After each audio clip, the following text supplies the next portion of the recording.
고요한 사찰의 풍경 소리, 혹은 깊은 산사의 새벽 예불 소리를 들을 때 여러분의 마음속에 가장 먼저 떠오르는 단어는 무엇인가요? 아마 많은 분들이 비움, 그리고 공이라는 단어를 떠올리실 겁니다.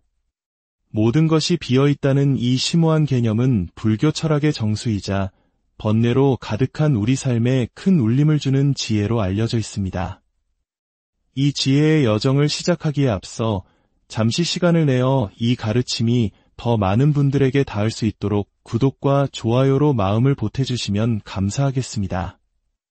여러분의 작은 손길이 다른 누군가에게는 큰 깨달음의 빛이 될 수 있습니다. 여러분의 가정에 부처님의 자비와 평화가 늘 함께하기를 기원하며 오늘의 이야기를 시작하겠습니다. 그런데 만약 우리가 불교를 이해하는 방식이 사실은 모든 것을 하나의 커다란 냄비에 넣고 그저 맵게 끓여버리는 매운탕과 같았다면 어떨까요? 10여 년 전 많은 이들의 마음을 설레게 했던 건축학개론이라는 영화가 있습니다. 영화 속에서 두 주인공은 제주도의 바닷가에 앉아 소주잔을 기울이며 끓고 있는 매운탕을 바라봅니다. 한 주인공이 이렇게 말하죠. 알이 들어가면 알탕, 갈비가 들어가면 갈비탕인데 이건 그냥 매운탕이야. 안에 뭐가 들어갔는지도 모르겠고 그냥 맵기만 하잖아. 꼭 내 인생 같아. 오늘 우리가 마주할 불교에 대한 가장 큰 오해와 함정이 바로 이 공의 매운탕입니다. 우리는 불교의 수많은 가르침과 복잡한 사상적 흐름을 제대로 들여다보지 않은 채 그저 모든 것은 공이다 라는 하나의 강력한 양념으로 모든 것을 끓여버리고 있지는 않을까요? 그 매운 국물 아래에 어떤 귀한 재료들이 숨겨져 있는지도 모른 채 말입니다. 오늘 우리는 이 공의 매운탕에서 벗어나 불교라는 장대한 사상이 걸어온 길을 차근차근 따라가 보려 합니다. 불교의 역사는 무려 2500년에 달합니다. 인도의 뜨거운 태양 아래 위대한 깨달음을 얻은 한 인간, 석가모니 붓다의 가르침에서 시작된 불교는 단순히 한 지역에 머무르지 않았습니다. 그 가르침은 실크로드를 따라 전혀 다른 문명, 바로 중국이라는 거대한 용광로 속으로 들어갔습니다. 인도의 사상, 언어, 가치관과는 완전히 다른 중국 문명 속에서 불교는 기존의 유가, 도가 사상과 치열하게 부딪히고 때로는 타협하고 또 때로는 변형하며 새로운 모습으로 다시 태어났습니다. 세계 종교 역사상 이처럼 이질적인 두 거대 문명을 관통하며 발전한 종교는 불교가 유일무이합니다. 인도 불교 자체만으로도 복잡한데 그것이 중국적으로 재해석되고 다시 한문으로 번역되는 과정에서 수많은 변화가 일어났습니다. 그리고 우리 한국 불교는 바로 그 중국화된 불교를 받아들여 또다시 우리만의 색깔로 꽃피웠습니다. 이처럼 불교는 단 하나의 얼굴을 가지고 있지 않습니다. 그것은 수많은 강물이 모여 이룬 거대한 바다와 같습니다. 이런 장대한 여정을 무시하고 모든 것을 다 공이다 라고 말해버리는 것은 마치 에베레스트 정상에 오른 사람에게 그 험난했던 등반 과정은 묻지도 않고 결국 꼭대기는 그냥 돌과 눈뿐이던데 라고 말하는 것과 같습니다. 물론 궁극적으로는 그 말이 맞을지도 모릅니다. 하지만 그 과정 속에 담긴 수많은 지혜와 깨달음을 놓치게 되는 것이죠. 자, 그렇다면 이 거대한 불교 사상의 흐름 속에서 가장 뜨거운 논쟁거리는 무엇이었을까요? 그것은 바로 불교 철학의 가장 심오하고도 어려운 질문, 무와 윤회의 공존 문제입니다. 불교의 핵심 가르침 중 하나는 무아, 즉 나라고 할 만한 고정불변의 실체는 없다는 것입니다. 그런데 동시에 불교는 윤회를 말합니다. 내가 지은 업의 결과로 다음 생이 결정되고 끝없는 생사의 고리를 맴돈다는 것이죠. 여기서 모순처럼 보이는 질문이 생겨납니다. 나라는 것이 없다면 대체 무엇이 업을 짊어지고 윤회를 하는 것일까요? 이것은 결코 간단한 문제가 아닙니다. 힌두교와 같은 다른 인도 종교들은 아트만이라는 영원한 영혼이 존재한다고 믿었기에 윤회를 설명하기가 쉬웠습니다. 그 영혼이 옷을 갈아입듯 몸을 바꿔 태어난다고 하면 되니까요. 하지만 불교는 그 영혼의 존재 자체를 부정했습니다. 이 난제를 해결하기 위해 부처님께서 열반에 드신 후 불교 교단은 여러 부파로 나뉘어 치열한 토론을 벌였습니다. 마치 수많은 학자들이 각자의 방식으로 하나의 어려운 수학 문제를 풀려고 했던 것과 같습니다. 그 중에서도 독자부와 정량부라는 부파는 매우 과감한 주장을 펼쳤습니다. 그들은 푸드갈라라는 개념을 제시했습니다. 푸드갈라는 고대 인도어로 사람 또는 개인을 의미하는데 그들은 이것이 고정된 영혼은 아니지만 업의 흐름을 이끌고 다음 생으로 이어지는 어떤 잠정적인 주체라고 설명했습니다. 무아와 윤회 사이에 다리를 놓으려는 필사적인 시도였죠. 물론 모든 것은 공이라고 주장하는 대승불교의 주류 학파, 특히 중관학파는 이러한 주장을 강하게 비판했습니다. 그들에게 푸드갈라는 불교가 그토록 부정했던 아트만의 교묘한 변형처럼 보였기 때문입니다. 그래서 우리는 오랫동안 독자부나 정량부를 불교의 이단처럼 여겨왔습니다. 하지만 놀라운 역사적 기록이 있습니다. 7세기 소설 서유기의 삼장법사로 잘 알려진 현장 스님이 17년간의 목숨을 건 국법 여행 끝에 인도에 도착했을 때 그가 남긴 여행기 대당서역기에는 당시 인도의 불교 상황이 생생하게 기록되어 있습니다. 놀랍게도 현장 스님의 기록에 따르면 당시 인도에서 가장 강력한 세력을 가진 부파 중 하나가 바로 그 이단으로 치부되던 정량부였습니다. 이것은 무엇을 의미할까요? 무아와 윤회의 문제를 해결하려는 그들의 고민이 결코 소수의 엉뚱한 주장이 아니라 당시 불교계 전체가 공감하고 씨름했던 매우 중요하고 현실적인 문제였다는 뜻입니다. 고대의 불교도들 역시 이 문제를 단순히 다 공이니까 문제없다라고 넘어가지 않고 어떻게든 논리적으로 설명하기 위해 처절하게 노력했던 것입니다. 이처럼 불교는 하나의 정답을 강요하는 종교가 아닙니다. 스리랑카와 동남아시아로 전해진 남방불교와 중국, 한국, 일본으로 이어진 북방 대승불교는 같은 뿌리에서 나왔지만 서로 다른 꽃을 피웠습니다. 어떤 가르침은 개인의 수행과 해탈을 강조하고 어떤 가르침은 모든 중생을 구원하겠다는 보살의 서원을 더 중요하게 여깁니다. 어떤 불교에서는 부처님을 위대한 스승으로 여기지만 어떤 불교에서는 간절한 기도의 대상이 되는 초월적 존재로 모시기도 합니다. 이 모든 다양성을 공의 매운탕에 쓸어 넣어버리면 우리는 불교가 가진 풍요로운 스펙트럼을 잃어버리게 됩니다. 그리고 불교는 그저 허무하고 현실과 동떨어진 추상적인 이야기로만 남게 될 것입니다. 무아와 윤회의 문제는 여전히 우리에게 풀기 어려운 수수께끼로 남아 있습니다.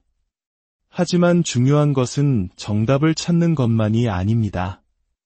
그 질문을 마주하고 수천 년 전의 위대한 스승들이 그랬던 것처럼 나는 무엇이며 이 삶은 어디로 흘러가는가에 대해 치열하게 고민하는 그 과정 자체가 바로 수행이고 깨달음의 길입니다. 불교는 정답을 던져주는 가르침이라기보다 이것은 무엇인가라고 끊임없이 질문하게 만드는 위대한 탐구의 길입니다. 매운탕의 자극적인 국물 맛에 취하기보다 그 안에 담긴 다채로운 재료 하나하나의 맛을 음미해 보십시오. 그곳에 불교라는 사상이 인류에게 선물한 진정한 지혜가 숨어 있습니다. 오늘의 이야기가 여러분 각자의 삶 속에서 스스로를 돌아보고 존재의 깊이를 탐구하는 작은 등불이 되기를 기원합니다. 여러분의 마음에 평화와 지혜가 깃들기를 바랍니다. 고요한 사찰의 풍경 소리 혹은 깊은 산사의 새벽 예불 소리를 들을 때 여러분의 마음속에 가장 먼저 떠오르는 단어는 무엇인가요? 아마 많은 분들이 비움, 그리고 공이라는 단어를 떠올리실 겁니다. 모든 것이 비어있다는 이 심오한 개념은 불교 철학의 정수이자 번뇌로 가득한 우리 삶에 큰 울림을 주는 지혜로 알려져 있습니다. 이 지혜의 여정을 시작하기에 앞서 잠시 시간을 내어 이 가르침이 더 많은 분들에게 닿을 수 있도록 구독과 좋아요로 마음을 보태주시면 감사하겠습니다. 여러분의 작은 손길이 다른 누군가에게는 큰 깨달음의 빛이 될 수 있습니다. 여러분의 가정에 부처님의 자비와 평화가 늘 함께하기를 기원하며 오늘의 이야기를 시작하겠습니다. 그런데 만약 우리가 불교를 이해하는 방식이 사실은 모든 것을 하나의 커다란 냄비에 넣고 그저 맵게 끓여버리는 매운탕과 같았다면 어떨까요? 10여 년 전 많은 이들의 마음을 설레게 했던 건축학개론이라는 영화가 있습니다. 영화 속에서 두 주인공은 제주도의 바닷가에 앉아 소주잔을 기울이며 끓고 있는 매운탕을 바라봅니다. 한 주인공이 이렇게 말하죠. 알이 들어가면 알탕, 갈비가 들어가면 갈비탕인데 이건 그냥 매운탕이야. 안에 뭐가 들어갔는지도 모르겠고 그냥 맵기만 하잖아. 꼭 내 인생 같아. 오늘 우리가 마주할 불교에 대한 가장 큰 오해와 함정이 바로 이 공의 매운탕입니다. 우리는 불교의 수많은 가르침과 복잡한 사상적 흐름을 제대로 들여다보지 않은 채 그저 모든 것은 공이다 라는 하나의 강력한 양념으로 모든 것을 끓여버리고 있지는 않을까요? 그 매운 국물 아래에 어떤 귀한 재료들이 숨겨져 있는지도 모른 채 말입니다. 오늘 우리는 이 공의 매운탕에서 벗어나 불교라는 장대한 사상이 걸어온 길을 차근차근 따라가 보려 합니다. 불교의 역사는 무려 2500년에 달합니다. 인도의 뜨거운 태양 아래 위대한 깨달음을 얻은 한 인간, 석가모니 붓다의 가르침에서 시작된 불교는 단순히 한 지역에 머무르지 않았습니다. 그 가르침은 실크로드를 따라 전혀 다른 문명, 바로 중국이라는 거대한 용광로 속으로 들어갔습니다. 인도의 사상, 언어, 가치관과는 완전히 다른 중국 문명 속에서 불교는 기존의 유가, 도가 사상과 치열하게 부딪히고 때로는 타협하고 또 때로는 변형하며 새로운 모습으로 다시 태어났습니다. 세계 종교 역사상 이처럼 이질적인 두 거대 문명을 관통하며 발전한 종교는 불교가 유일무이합니다. 인도 불교 자체만으로도 복잡한데 그것이 중국적으로 재해석되고 다시 한문으로 번역되는 과정에서 수많은 변화가 일어났습니다. 그리고 우리 한국 불교는 바로 그 중국화된 불교를 받아들여 또다시 우리만의 색깔로 꽃피웠습니다. 이처럼 불교는 단 하나의 얼굴을 가지고 있지 않습니다. 그것은 수많은 강물이 모여 이룬 거대한 바다와 같습니다. 이런 장대한 여정을 무시하고 모든 것을 다 공이다 라고 말해버리는 것은 마치 에베레스트 정상에 오른 사람에게 그 험난했던 등반 과정은 묻지도 않고 결국 꼭대기는 그냥 돌과 눈뿐이던데 라고 말하는 것과 같습니다. 물론 궁극적으로는 그 말이 맞을지도 모릅니다. 하지만 그 과정 속에 담긴 수많은 지혜와 깨달음을 놓치게 되는 것이죠. 자, 그렇다면 이 거대한 불교 사상의 흐름 속에서 가장 뜨거운 논쟁거리는 무엇이었을까요? 그것은 바로 불교 철학의 가장 심오하고도 어려운 질문, 무와 윤회의 공존 문제입니다. 불교의 핵심 가르침 중 하나는 무아, 즉 나라고 할 만한 고정불변의 실체는 없다는 것입니다. 그런데 동시에 불교는 윤회를 말합니다. 내가 지은 업의 결과로 다음 생이 결정되고 끝없는 생사의 고리를 맴돈다는 것이죠. 여기서 모순처럼 보이는 질문이 생겨납니다. 나라는 것이 없다면 대체 무엇이 업을 짊어지고 윤회를 하는 것일까요? 이것은 결코 간단한 문제가 아닙니다. 힌두교와 같은 다른 인도 종교들은 아트만이라는 영원한 영혼이 존재한다고 믿었기에 윤회를 설명하기가 쉬웠습니다. 그 영혼이 옷을 갈아입든 몸을 바꿔 태어난다고 하면 되니까요. 하지만 불교는 그 영혼의 존재 자체를 부정했습니다. 이 난제를 해결하기 위해 부처님께서 열반에 드신 후 불교 교단은 여러 부파로 나뉘어 치열한 토론을 벌였습니다.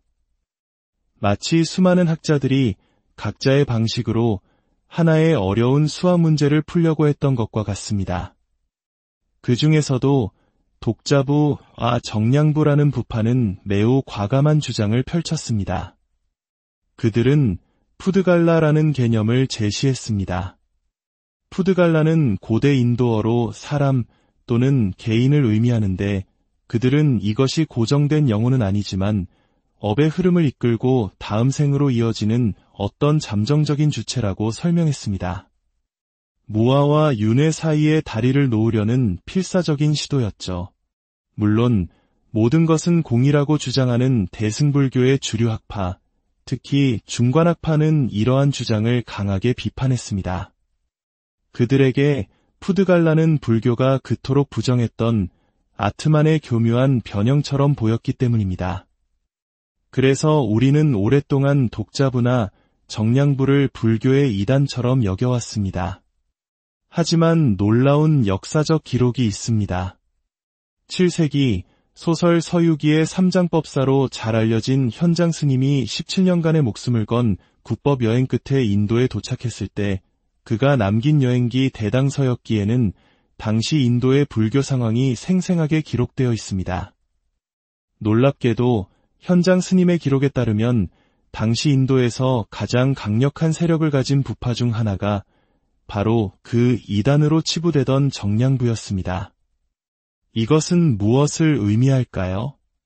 무아와 윤회의 문제를 해결하려는 그들의 고민이 결코 소수의 엉뚱한 주장이 아니라 당시 불교계 전체가 공감하고 씨름했던 매우 중요하고 현실적인 문제였다는 뜻입니다. 고대의 불교도들 역시 이 문제를 단순히 다 공이니까 문제없다라고 넘어가지 않고 어떻게든 논리적으로 설명하기 위해 처절하게 노력했던 것입니다. 이처럼 불교는 하나의 정답을 강요하는 종교가 아닙니다. 스리랑카와 동남아시아로 전해진 남방불교와 중국, 한국, 일본으로 이어진 북방 대승불교는 같은 뿌리에서 나왔지만 서로 다른 꽃을 피웠습니다. 어떤 가르침은 개인의 수행과 해탈을 강조하고 어떤 가르침은 모든 중생을 구원하겠다는 보살의 서원을 더 중요하게 여깁니다. 어떤 불교에서는 부처님을 위대한 스승으로 여기지만 어떤 불교에서는 간절한 기도의 대상이 되는 초월적 존재로 모시기도 합니다. 이 모든 다양성을 공의 매운탕에 쓸어 넣어버리면 우리는 불교가 가진 풍요로운 스펙트럼을 잃어버리게 됩니다. 그리고 불교는 그저 허무하고 현실과 동떨어진 추상적인 이야기로만 남게 될 것입니다. 무아와 윤회의 문제는 여전히 우리에게 풀기 어려운 수수께끼로 남아있습니다. 하지만 중요한 것은 정답을 찾는 것만이 아닙니다. 그 질문을 마주하고 수천 년 전에 위대한 스승들이 그랬던 것처럼 나는 무엇이며 이 삶은 어디로 흘러가는가에 대해 치열하게 고민하는 그 과정 자체가 바로 수행이고 깨달음의 길입니다. 불교는 정답을 던져주는 가르침이라기보다 이것은 무엇인가라고 끊임없이 질문하게 만드는 위대한 탐구의 길입니다. 매운탕의 자극적인 국물 맛에 취하기보다 그 안에 담긴 다채로운 재료 하나하나의 맛을 음미해 보십시오. 그곳에 불교라는 사상이 인류에게 선물한 진정한 지혜가 숨어 있습니다. 오늘의 이야기가 여러분 각자의 삶 속에서 스스로를 돌아보고 존재의 깊이를 탐구하는 작은 등불이 되기를 기원합니다. 여러분의 마음에 평화와 지혜가 깃들기를 바랍니다. 고요한 사찰의 풍경 소리 혹은 깊은 산사의 새벽 예불 소리를 들을 때 여러분의 마음속에 가장 먼저 떠오르는 단어는 무엇인가요? 아마 많은 분들이 비움, 그리고 공이라는 단어를 떠올리실 겁니다. 모든 것이 비어있다는 이 심오한 개념은 불교 철학의 정수이자 번뇌로 가득한 우리 삶에 큰 울림을 주는 지혜로 알려져 있습니다. 이 지혜의 여정을 시작하기에 앞서 잠시 시간을 내어 이 가르침이 더 많은 분들에게 닿을 수 있도록 구독과 좋아요로 마음을 보태주시면 감사하겠습니다. 여러분의 작은 손길이 다른 누군가에게는 큰 깨달음의 빛이 될 수 있습니다. 여러분의 가정에 부처님의 자비와 평화가 늘 함께하기를 기원하며 오늘의 이야기를 시작하겠습니다. 그런데 만약 우리가 불교를 이해하는 방식이 사실은 모든 것을 하나의 커다란 냄비에 넣고 그저 맵게 끓여버리는 매운탕과 같았다면 어떨까요? 10여 년 전 많은 이들의 마음을 설레게 했던 건축학개론이라는 영화가 있습니다. 영화 속에서 두 주인공은 제주도의 바닷가에 앉아 소주잔을 기울이며 끓고 있는 매운탕을 바라봅니다. 한 주인공이 이렇게 말하죠. 알이 들어가면 알탕, 갈비가 들어가면 갈비탕인데 이건 그냥 매운탕이야.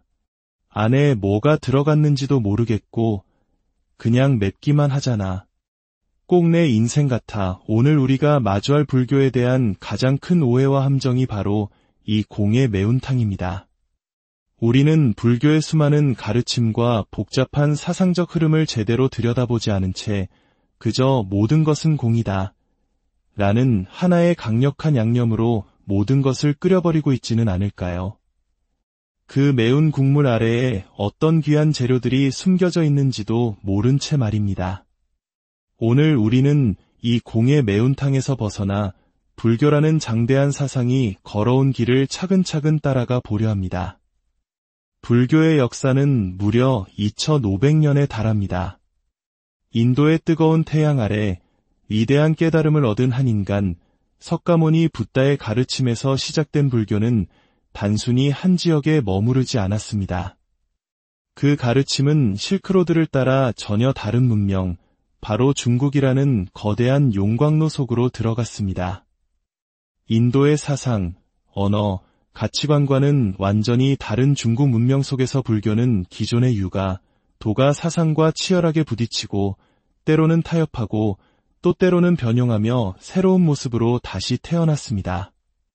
세계 종교 역사상 이처럼 이질적인 두 거대 문명을 관통하며 발전한 종교는 불교가 유일무이합니다.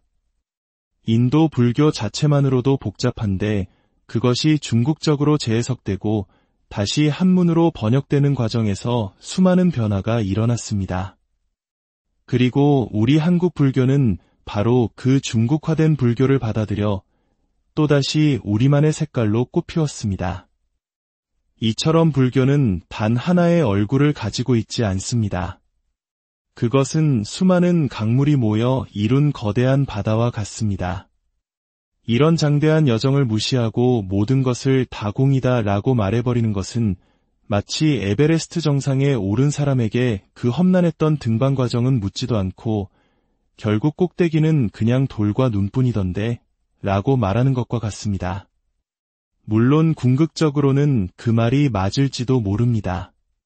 하지만 그 과정 속에 담긴 수많은 지혜와 깨달음을 놓치게 되는 것이죠. 자, 그렇다면 이 거대한 불교 사상의 흐름 속에서 가장 뜨거운 논쟁거리는 무엇이었을까요? 그것은 바로 불교 철학의 가장 심오하고도 어려운 질문, 무와 윤회의 공존 문제입니다.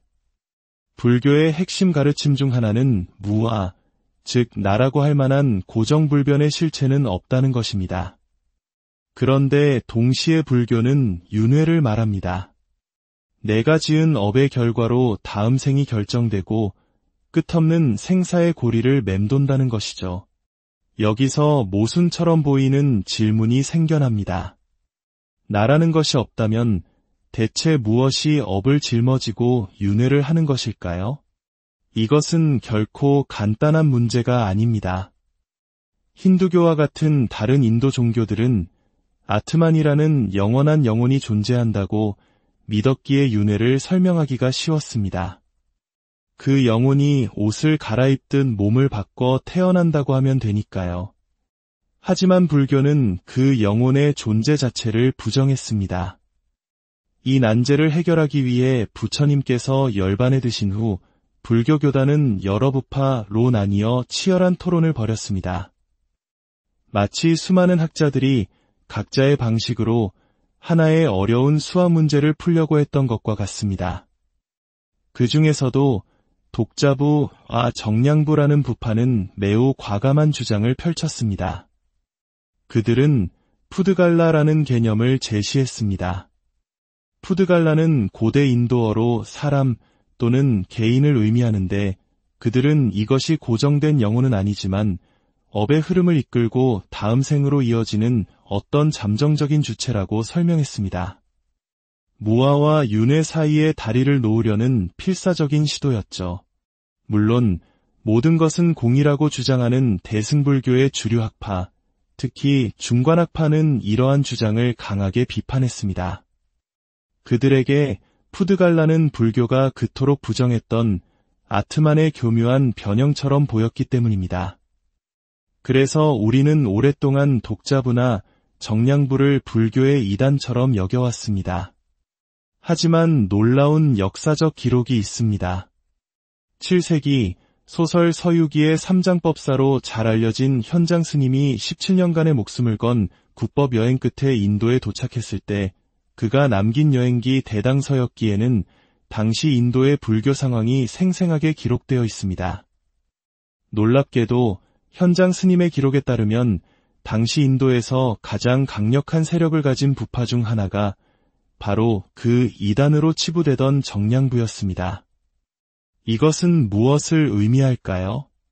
무아와 윤회의 문제를 해결하려는 그들의 고민이 결코 소수의 엉뚱한 주장이 아니라 당시 불교계 전체가 공감하고 씨름했던 매우 중요하고 현실적인 문제였다는 뜻입니다. 고대의 불교도들 역시 이 문제를 단순히 다 공이니까 문제없다라고 넘어가지 않고 어떻게든 논리적으로 설명하기 위해 처절하게 노력했던 것입니다. 이처럼 불교는 하나의 정답을 강요하는 종교가 아닙니다. 스리랑카와 동남아시아로 전해진 남방불교와 중국, 한국, 일본으로 이어진 북방 대승불교는 같은 뿌리에서 나왔지만 서로 다른 꽃을 피웠습니다. 어떤 가르침은 개인의 수행과 해탈을 강조하고 어떤 가르침은 모든 중생을 구원하겠다는 보살의 서원을 더 중요하게 여깁니다. 어떤 불교에서는 부처님을 위대한 스승으로 여기지만 어떤 불교에서는 간절한 기도의 대상이 되는 초월적 존재로 모시기도 합니다. 이 모든 다양성을 공의 매운탕에 쓸어 넣어버리면 우리는 불교가 가진 풍요로운 스펙트럼을 잃어버리게 됩니다. 그리고 불교는 그저 허무하고 현실과 동떨어진 추상적인 이야기로만 남게 될 것입니다. 무아와 윤회의 문제는 여전히 우리에게 풀기 어려운 수수께끼로 남아 있습니다. 하지만 중요한 것은 정답을 찾는 것만이 아닙니다. 그 질문을 마주하고 수천 년 전에 위대한 스승들이 그랬던 것처럼 나는 무엇이며 이 삶은 어디로 흘러가는가에 대해 치열하게 고민하는 그 과정 자체가 바로 수행이고 깨달음의 길입니다. 불교는 정답을 던져주는 가르침이라기보다 이것은 무엇인가라고 끊임없이 질문하게 만드는 위대한 탐구의 길입니다. 매운탕의 자극적인 국물 맛에 취하기보다 그 안에 담긴 다채로운 재료 하나하나의 맛을 음미해 보십시오. 그곳에 불교라는 사상이 인류에게 선물한 진정한 지혜가 숨어 있습니다. 오늘의 이야기가 여러분 각자의 삶 속에서 스스로를 돌아보고 존재의 깊이를 탐구하는 작은 등불이 되기를 기원합니다. 여러분의 마음에 평화와 지혜가 깃들기를 바랍니다. 고요한 사찰의 풍경 소리 혹은 깊은 산사의 새벽 예불 소리를 들을 때 여러분의 마음속에 가장 먼저 떠오르는 단어는 무엇인가요? 아마 많은 분들이 비움, 그리고 공이라는 단어를 떠올리실 겁니다. 모든 것이 비어있다는 이 심오한 개념은 불교 철학의 정수이자 번뇌로 가득한 우리 삶에 큰 울림을 주는 지혜로 알려져 있습니다. 이 지혜의 여정을 시작하기에 앞서 잠시 시간을 내어 이 가르침이 더 많은 분들에게 닿을 수 있도록 구독과 좋아요로 마음을 보태주시면 감사하겠습니다. 여러분의 작은 손길이 다른 누군가에게는 큰 깨달음의 빛이 될 수 있습니다. 여러분의 가정에 부처님의 자비와 평화가 늘 함께하기를 기원하며 오늘의 이야기를 시작하겠습니다. 그런데 만약 우리가 불교를 이해하는 방식이 사실은 모든 것을 하나의 커다란 냄비에 넣고 그저 맵게 끓여버리는 매운탕과 같았다면 어떨까요? 10여 년 전 많은 이들의 마음을 설레게 했던 건축학개론이라는 영화가 있습니다. 영화 속에서 두 주인공은 제주도의 바닷가에 앉아 소주잔을 기울이며 끓고 있는 매운탕을 바라봅니다. 한 주인공이 이렇게 말하죠. 알이 들어가면 알탕, 갈비가 들어가면 갈비탕인데 이건 그냥 매운탕이야. 안에 뭐가 들어갔는지도 모르겠고 그냥 맵기만 하잖아. 꼭 내 인생 같아. 오늘 우리가 마주할 불교에 대한 가장 큰 오해와 함정이 바로 이 공의 매운탕입니다. 우리는 불교의 수많은 가르침과 복잡한 사상적 흐름을 제대로 들여다보지 않은 채 그저 모든 것은 공이다 라는 하나의 강력한 양념으로 모든 것을 끓여버리고 있지는 않을까요? 그 매운 국물 아래에 어떤 귀한 재료들이 숨겨져 있는지도 모른 채 말입니다. 오늘 우리는 이 공의 매운탕에서 벗어나 불교라는 장대한 사상이 걸어온 길을 차근차근 따라가 보려 합니다. 불교의 역사는 무려 2500년에 달합니다. 인도의 뜨거운 태양 아래 위대한 깨달음을 얻은 한 인간, 석가모니 붓다의 가르침에서 시작된 불교는 단순히 한 지역에 머무르지 않았습니다. 그 가르침은 실크로드를 따라 전혀 다른 문명, 바로 중국이라는 거대한 용광로 속으로 들어갔습니다. 인도의 사상, 언어, 가치관과는 완전히 다른 중국 문명 속에서 불교는 기존의 유가, 도가 사상과 치열하게 부딪히고 때로는 타협하고 또 때로는 변형하며 새로운 모습으로 다시 태어났습니다. 세계 종교 역사상 이처럼 이질적인 두 거대 문명을 관통하며 발전한 종교는 불교가 유일무이합니다. 인도 불교 자체만으로도 복잡한데 그것이 중국적으로 재해석되고 다시 한문으로 번역되는 과정에서 수많은 변화가 일어났습니다. 그리고 우리 한국 불교는 바로 그 중국화된 불교를 받아들여 또다시 우리만의 색깔로 꽃피웠습니다. 이처럼 불교는 단 하나의 얼굴을 가지고 있지 않습니다. 그것은 수많은 강물이 모여 이룬 거대한 바다와 같습니다. 이런 장대한 여정을 무시하고 모든 것을 다 공이다 라고 말해버리는 것은 마치 에베레스트 정상에 오른 사람에게 그 험난했던 등반 과정은 묻지도 않고 결국 꼭대기는 그냥 돌과 눈뿐이던데 라고 말하는 것과 같습니다. 물론 궁극적으로는 그 말이 맞을지도 모릅니다. 하지만 그 과정 속에 담긴 수많은 지혜와 깨달음을 놓치게 되는 것이죠. 자, 그렇다면 이 거대한 불교 사상의 흐름 속에서 가장 뜨거운 논쟁거리는 무엇이었을까요? 그것은 바로 불교 철학의 가장 심오하고도 어려운 질문, 무와 윤회의 공존 문제입니다. 불교의 핵심 가르침 중 하나는 무아, 즉 나라고 할 만한 고정불변의 실체는 없다는 것입니다. 그런데 동시에 불교는 윤회를 말합니다. 내가 지은 업의 결과로 다음 생이 결정되고 끝없는 생사의 고리를 맴돈다는 것이죠. 여기서 모순처럼 보이는 질문이 생겨납니다. 나라는 것이 없다면 대체 무엇이 업을 짊어지고 윤회를 하는 것일까요? 이것은 결코 간단한 문제가 아닙니다. 힌두교와 같은 다른 인도 종교들은 아트만이라는 영원한 영혼이 존재한다고 믿었기에 윤회를 설명하기가 쉬웠습니다. 그 영혼이 옷을 갈아입듯 몸을 바꿔 태어난다고 하면 되니까요. 하지만 불교는 그 영혼의 존재 자체를 부정했습니다. 이 난제를 해결하기 위해 부처님께서 열반에 드신 후 불교 교단은 여러 부파로 나뉘어 치열한 토론을 벌였습니다. 마치 수많은 학자들이 각자의 방식으로 하나의 어려운 수학 문제를 풀려고 했던 것과 같습니다. 그 중에서도 독자부와 정량부라는 부파는 매우 과감한 주장을 펼쳤습니다. 그들은 푸드갈라라는 개념을 제시했습니다. 푸드갈라는 고대 인도어로 사람 또는 개인을 의미하는데 그들은 이것이 고정된 영혼은 아니지만 업의 흐름을 이끌고 다음 생으로 이어지는 어떤 잠정적인 주체라고 설명했습니다. 무아와 윤회 사이에 다리를 놓으려는 필사적인 시도였죠. 물론 모든 것은 공이라고 주장하는 대승불교의 주류 학파, 특히 중관학파는 이러한 주장을 강하게 비판했습니다. 그들에게 푸드갈라는 불교가 그토록 부정했던 아트만의 교묘한 변형처럼 보였기 때문입니다. 그래서 우리는 오랫동안 독자부나 정량부를 불교의 이단처럼 여겨왔습니다. 하지만 놀라운 역사적 기록이 있습니다.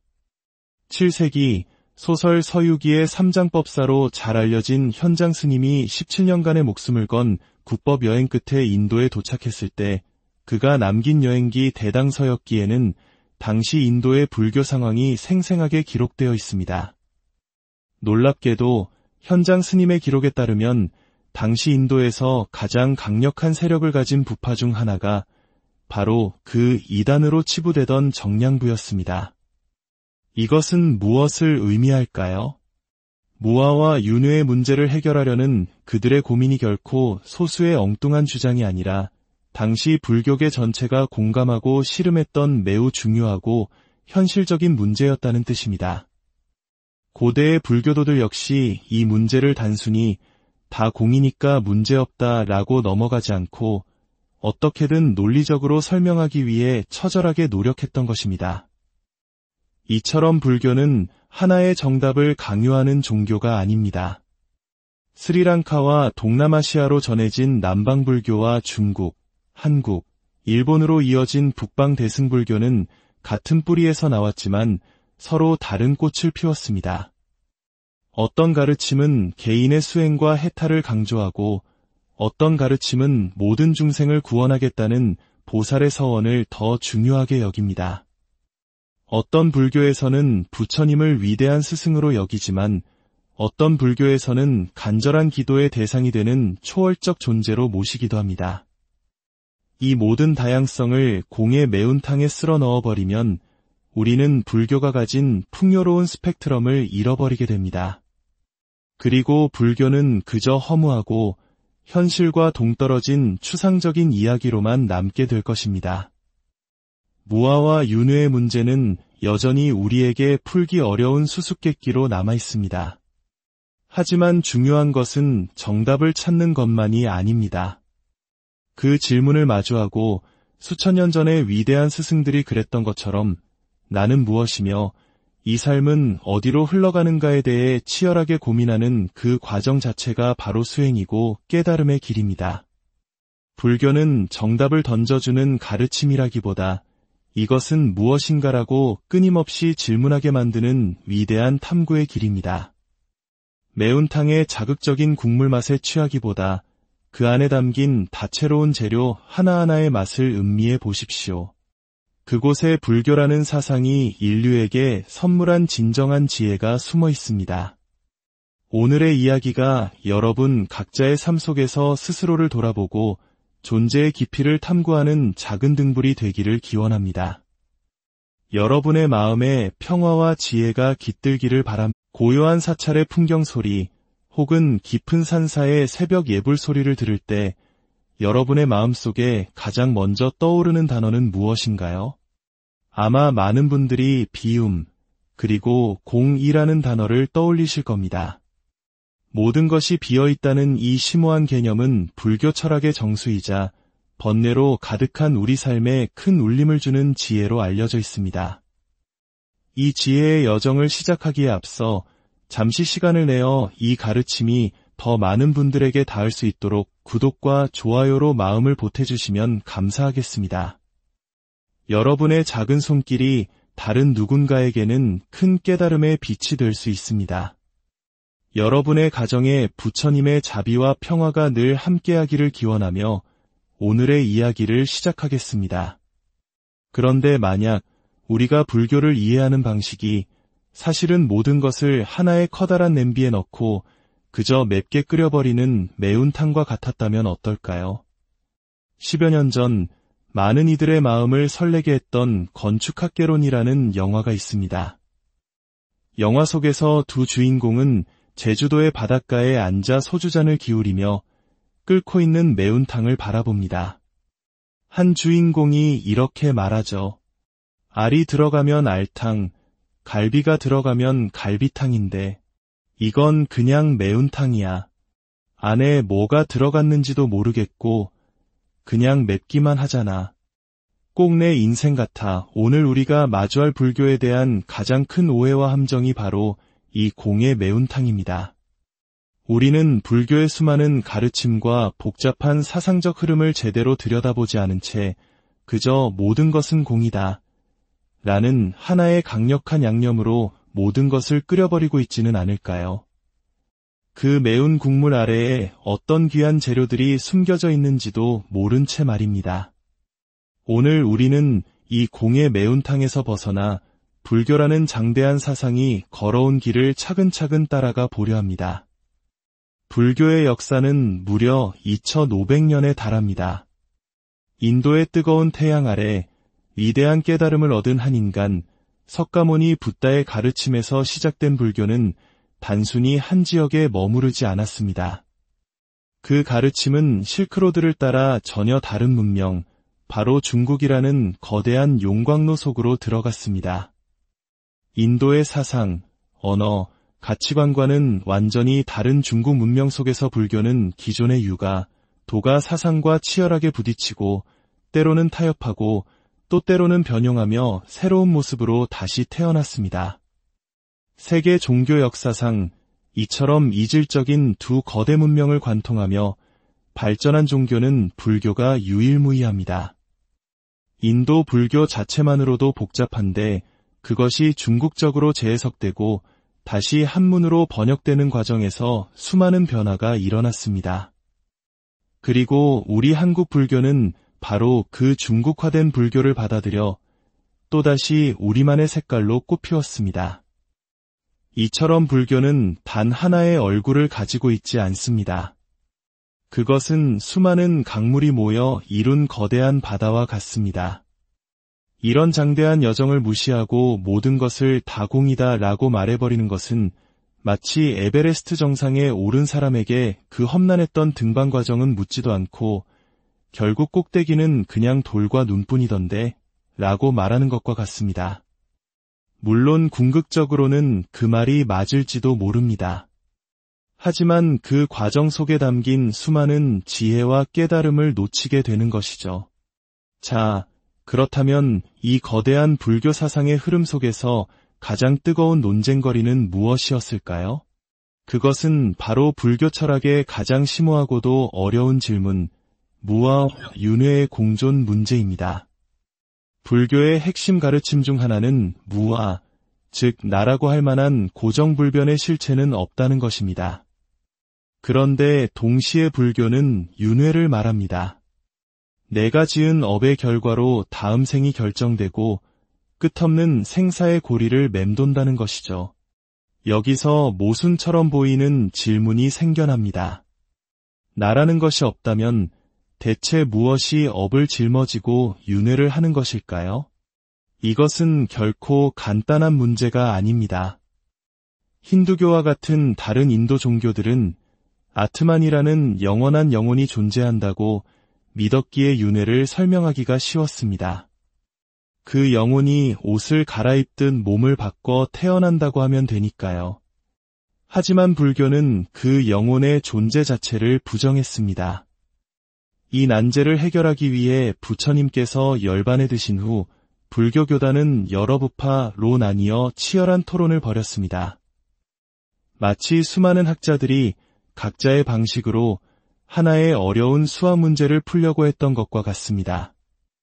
그 중에서도 독자부와 정량부라는 부파는 매우 과감한 주장을 펼쳤습니다. 그들은 푸드갈라라는 개념을 제시했습니다.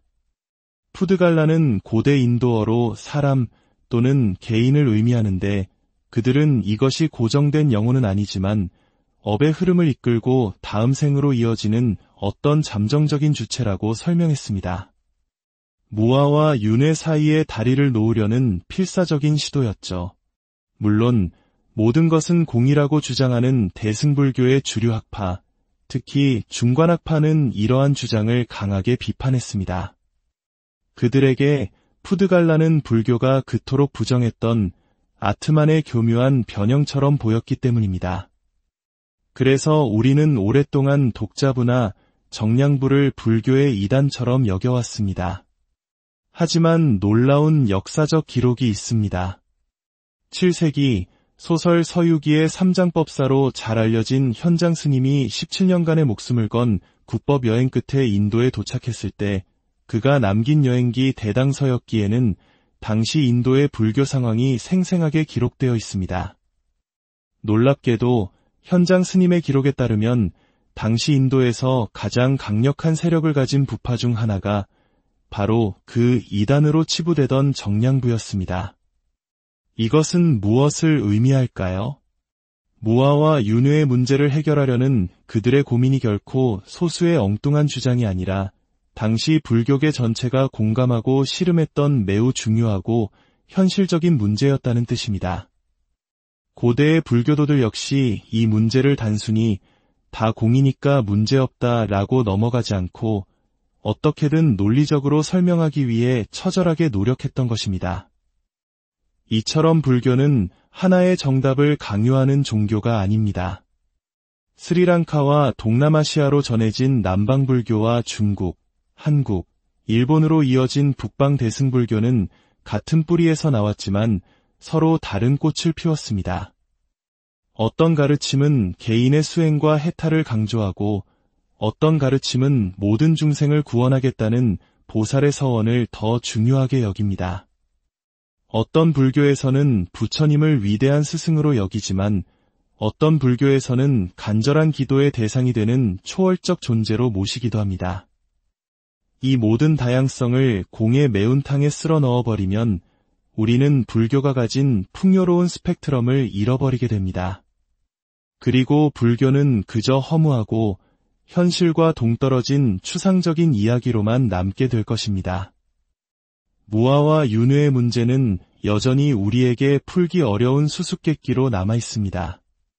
하지만 중요한 것은 정답을 찾는 것만이 아닙니다. 그 질문을 마주하고 수천 년 전의 위대한 스승들이 그랬던 것처럼 나는 무엇이며 이 삶은 어디로 흘러가는가에 대해 치열하게 고민하는 그 과정 자체가 바로 수행이고 깨달음의 길입니다. 불교는 정답을 던져주는 가르침이라기보다 이것은 무엇인가라고 끊임없이 질문하게 만드는 위대한 탐구의 길입니다. 매운탕의 자극적인 국물 맛에 취하기보다 그 안에 담긴 다채로운 재료 하나하나의 맛을 음미해 보십시오.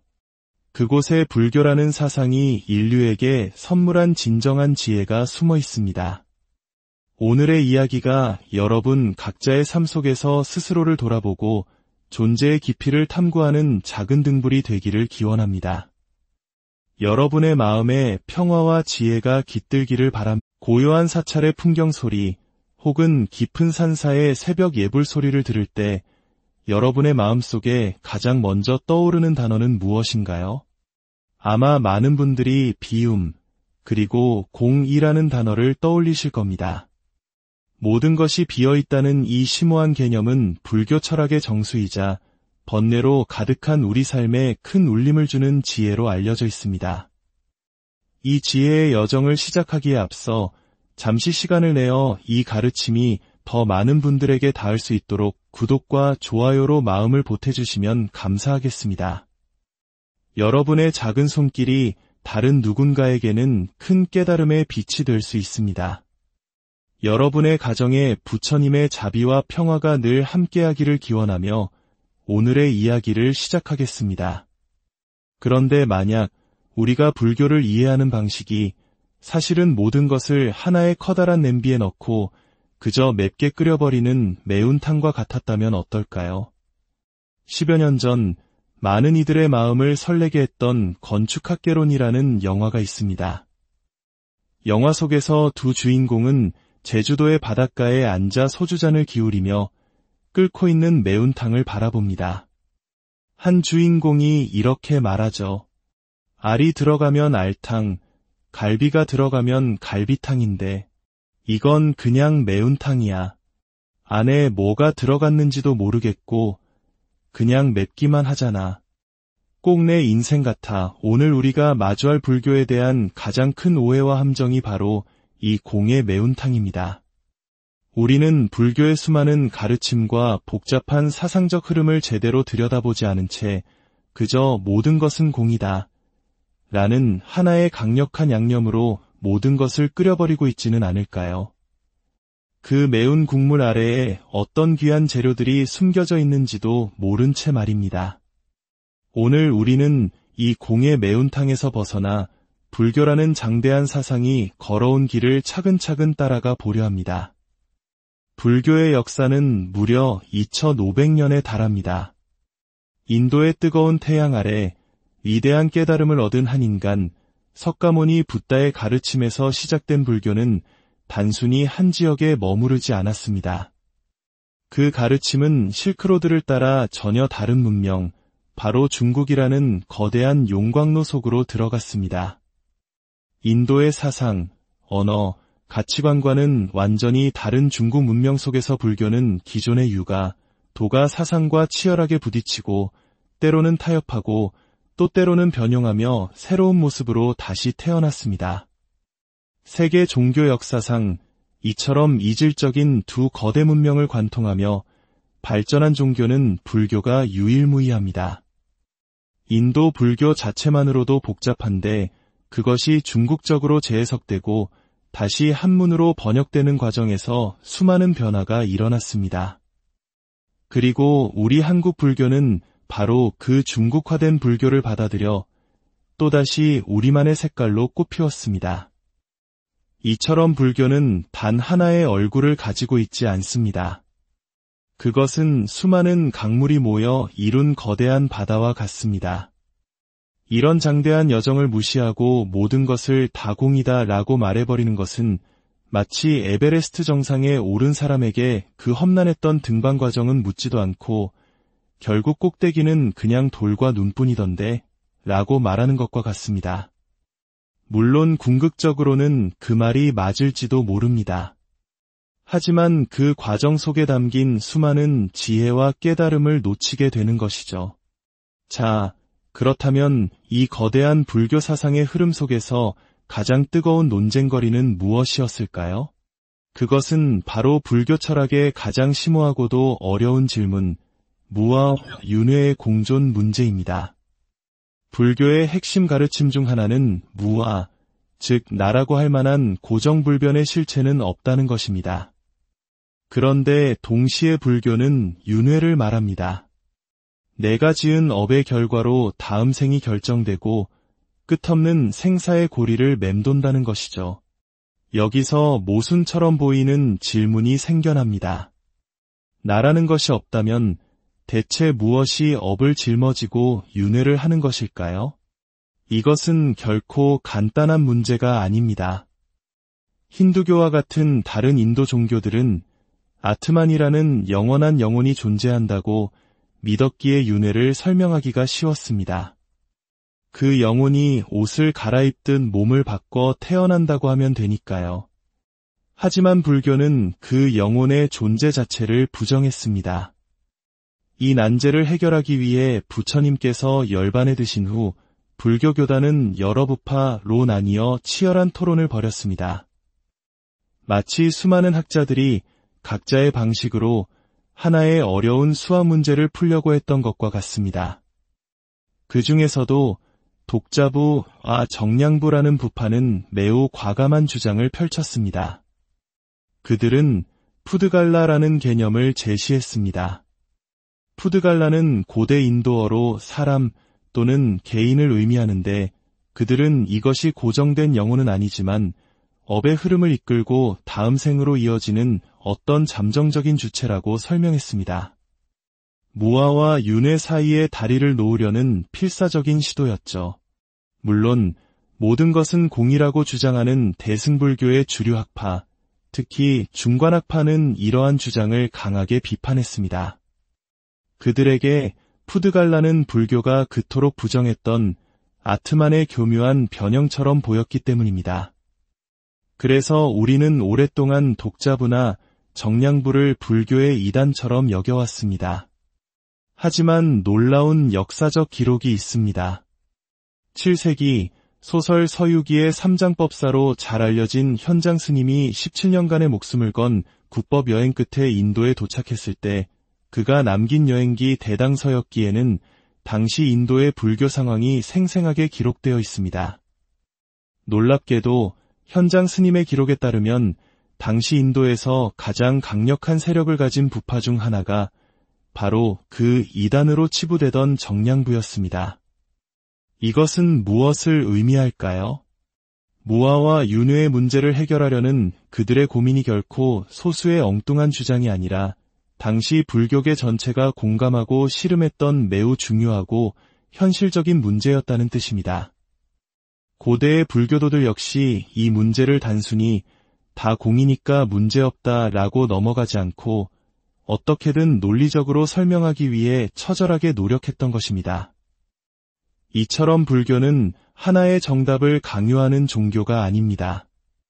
스리랑카와 동남아시아로 전해진 남방불교와 중국, 한국, 일본으로 이어진 북방 대승불교는 같은 뿌리에서 나왔지만 서로 다른 꽃을 피웠습니다. 어떤 가르침은 개인의 수행과 해탈을 강조하고 어떤 가르침은 모든 중생을 구원하겠다는 보살의 서원을 더 중요하게 여깁니다. 어떤 불교에서는 부처님을 위대한 스승으로 여기지만 어떤 불교에서는 간절한 기도의 대상이 되는 초월적 존재로 모시기도 합니다. 이 모든 다양성을 공의 매운탕에 쓸어 넣어버리면 우리는 불교가 가진 풍요로운 스펙트럼을 잃어버리게 됩니다. 그리고 불교는 그저 허무하고 현실과 동떨어진 추상적인 이야기로만 남게 될 것입니다. 무아와 윤회의 문제는 여전히 우리에게 풀기 어려운 수수께끼로 남아있습니다. 하지만 중요한 것은 정답을 찾는 것만이 아닙니다. 그 질문을 마주하고 수천 년 전에 위대한 스승들이 그랬던 것처럼 나는 무엇이며 이 삶은 어디로 흘러가는가에 대해 치열하게 고민하는 그 과정 자체가 바로 수행이고 깨달음의 길입니다. 불교는 정답을 던져주는 가르침이라기보다 이것은 무엇인가라고 끊임없이 질문하게 만드는 위대한 탐구의 길입니다. 매운탕의 자극적인 국물 맛에 취하기보다 그 안에 담긴 다채로운 재료 하나하나의 맛을 음미해 보십시오. 그곳에 불교라는 사상이 인류에게 선물한 진정한 지혜가 숨어 있습니다. 오늘의 이야기가 여러분 각자의 삶 속에서 스스로를 돌아보고 존재의 깊이를 탐구하는 작은 등불이 되기를 기원합니다.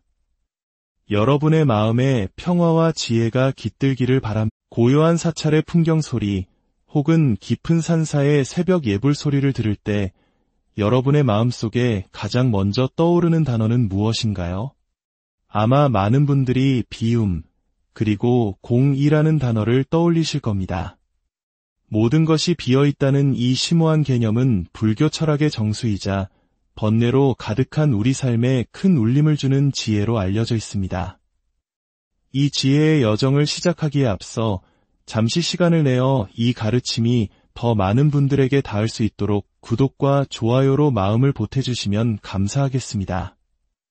여러분의 작은 손길이 다른 누군가에게는 큰 깨달음의 빛이 될 수 있습니다. 여러분의 가정에 부처님의 자비와 평화가 늘 함께하기를 기원하며 오늘의 이야기를 시작하겠습니다. 그런데 만약 우리가 불교를 이해하는 방식이 사실은 모든 것을 하나의 커다란 냄비에 넣고 그저 맵게 끓여버리는 매운탕과 같았다면 어떨까요? 10여 년 전 많은 이들의 마음을 설레게 했던 건축학개론이라는 영화가 있습니다. 영화 속에서 두 주인공은 제주도의 바닷가에 앉아 소주잔을 기울이며 끓고 있는 매운탕을 바라봅니다. 한 주인공이 이렇게 말하죠. 알이 들어가면 알탕, 갈비가 들어가면 갈비탕인데 이건 그냥 매운탕이야. 안에 뭐가 들어갔는지도 모르겠고 그냥 맵기만 하잖아. 꼭 내 인생 같아. 오늘 우리가 마주할 불교에 대한 가장 큰 오해와 함정이 바로 이 공의 매운탕입니다. 우리는 불교의 수많은 가르침과 복잡한 사상적 흐름을